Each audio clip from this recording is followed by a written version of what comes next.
ദൈവത്തിൻ്റെ വലിയ തിരുനാമത്തിന് മഹത്വം ഉണ്ടായിരിക്കട്ടെ. യേശു ക്രിസ്തുവിൻ്റെ പരസ്യ ശുശ്രൂഷയുടെ അവസാന ഭാഗത്തോട് ചേർന്ന് നടന്ന രണ്ട് സംഭവങ്ങളാണ് ഇന്നത്തെ പ്രതിപാദ്യ വിഷയങ്ങൾ.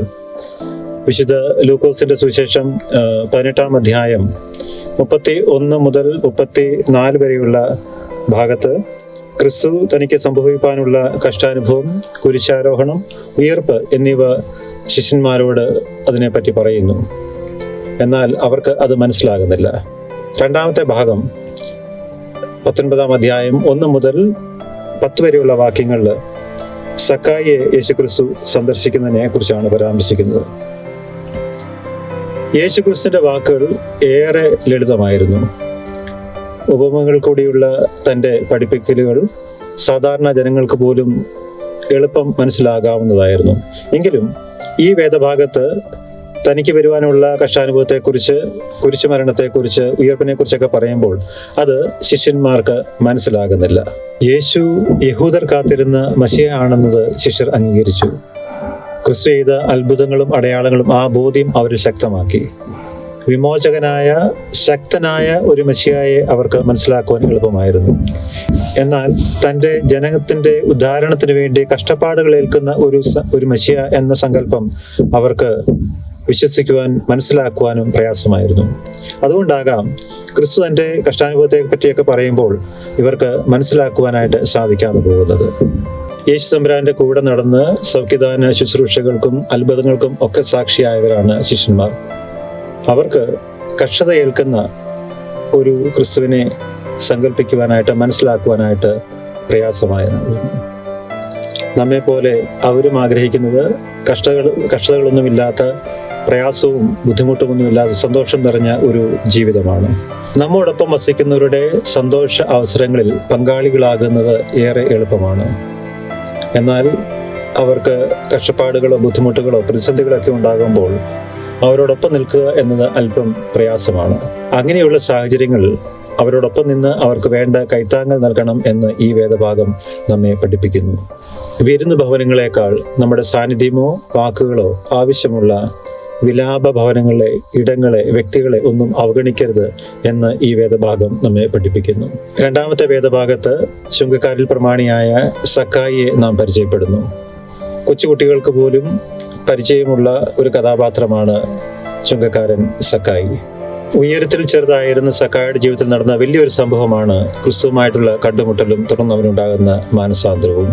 യേശുവിനെ നേരിട്ട് കാണുക എന്നത് സക്കായിക്ക് അത്ര എളുപ്പമല്ലായിരുന്നു. അവൻ്റെ പൊക്കമില്ലായ്മയും അതുപോലെ ആൾക്കൂട്ടത്തിന്റെ ബാഹുല്യവും ഒക്കെ അവൻ്റെ കാഴ്ച മറച്ചു. ഈ കാരണങ്ങളോ തൻ്റെ ജോലി തിരക്കോ ഒരു കാരണമായിട്ട് പറഞ്ഞ് സക്കായിക്ക് അവിടെ നിന്ന് മാറാമായിരുന്നു. എന്നാൽ സാഹചര്യങ്ങളെയോ മറ്റുള്ളവരെയോ തൻ്റെ ജോലിയോ ഒന്നും പഴിചാരാതെ ക്രിസ്തുവിനെ കാണുക എന്ന ആ ഒരു ലക്ഷ്യം സാധിക്കുവാൻ വേണ്ടി അവൻ ഒരവസരം സൃഷ്ടിക്കുകയും അതിനുവേണ്ടി പ്രവർത്തിക്കുകയും ചെയ്യുന്നു. നമ്മുടെ ജീവിത സാഹചര്യങ്ങളെയോ ജോലിയോ മറ്റുള്ളവരെയൊക്കെ പഴിചാരുവാനായിട്ട് എളുപ്പമാണ്. എന്നാൽ ലക്ഷ്യത്തിലെത്തുവാൻ സംയോജിതമായിട്ട് കർത്താവിൽ ആശ്രയിച്ചുകൊണ്ട് പ്രവർത്തിച്ചെങ്കിൽ മാത്രമേ നമുക്ക് സാധ്യമാവുകയുള്ളൂ. യേശുവിൻ്റെ അടുക്കൽ എത്തിയ സക്കായി ഏറെ സന്തോഷത്തോടെ യേശുവിനെ തൻ്റെ ഭവനത്തിൽ സ്വീകരിക്കുന്നു എന്ന് നാം വായിക്കുന്നു. 20 വാക്യങ്ങൾക്ക് മുൻപ് 18-ാം അധ്യായം 21-ാം വാക്യത്തിൽ ക്രിസ്തുവിന്റെ അടുക്കലേക്ക് കടന്നു വന്ന മറ്റൊരു ധനവാനായ പ്രമാണി നാം അവിടെ കാണുന്നുണ്ട്. നിത്യജീവൻ പ്രാപിക്കുവാനായിട്ട് ഞാൻ എന്ത് ചെയ്യണമെന്ന ചോദ്യവുമായിട്ടാണ് ഈ വ്യക്തി കടന്നു വന്നത്. എന്നാൽ ക്രിസ്തുവിനെ കണ്ടിട്ട് തിരികെ പോകുമ്പോൾ അവനെക്കുറിച്ച് പറയുന്നത് അതിദുഃഖിതനായിട്ട് അവൻ അവിടെ നിന്ന് പോയി എന്നാണ്. എന്നാൽ സക്കായി ക്രിസ്തുവിനെ കാണുകയും സ്വീകരിക്കുകയും ചെയ്തതിന് ശേഷം അവന് ദുഃഖിതനായി തീരുന്നില്ല. മറിച്ച് ഇവിടെ പറയുന്നത് ഏറെ സന്തോഷത്തോടെ കർത്താവിനെ അവൻ സ്വീകരിച്ചു എന്നാണ്.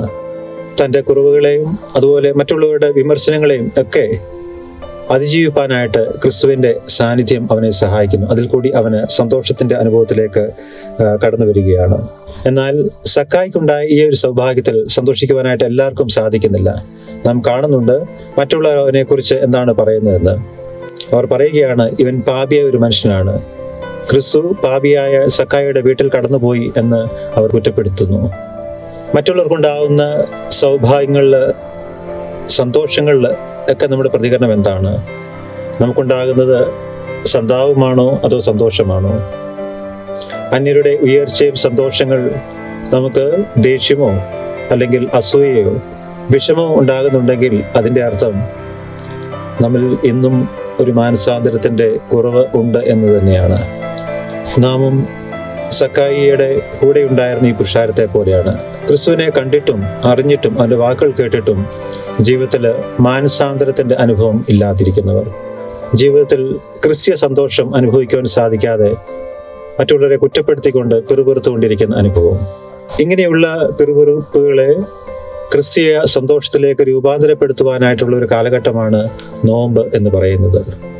ക്രിസ്തുവിനെ സ്വീകരിച്ച സക്കായിയുടെ സന്തോഷം പരിപൂർണമാകുന്നത് അവൻ പണ്ട് ചെയ്ത തെറ്റുകൾക്ക് പ്രായശ്ചിത്തം ചെയ്തുകൊണ്ടാണ്.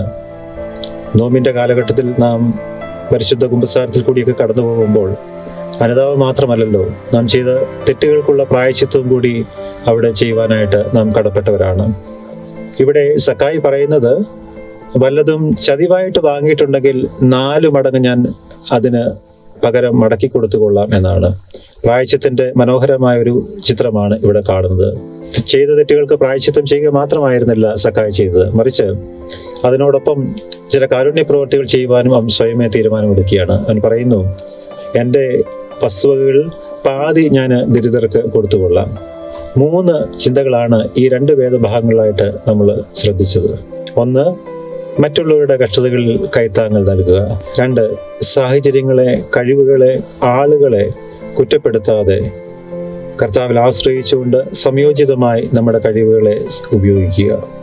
3, ചെയ്തു പോയ തെറ്റുകളെ അനുതാപപൂർവ്വം ഏറ്റുപറഞ്ഞ് ഉപേക്ഷിച്ച് കാരുണ്യപൂർവ്വം ജീവിക്കുക. ഇന്ന് ഈ ഭവനത്തിന് രക്ഷയുണ്ടായി എന്ന കർത്തൃവചനം സക്കായിക്ക് കേൾക്കുവാനിടയായതുപോലെ നമുക്കെല്ലാവർക്കും കേൾക്കുവാൻ ദൈവം നമ്മെ സഹായിക്കട്ടെ എന്ന് പ്രാർത്ഥിക്കുന്നു. ദൈവം നമ്മെ അനുഗ്രഹിക്കട്ടെ.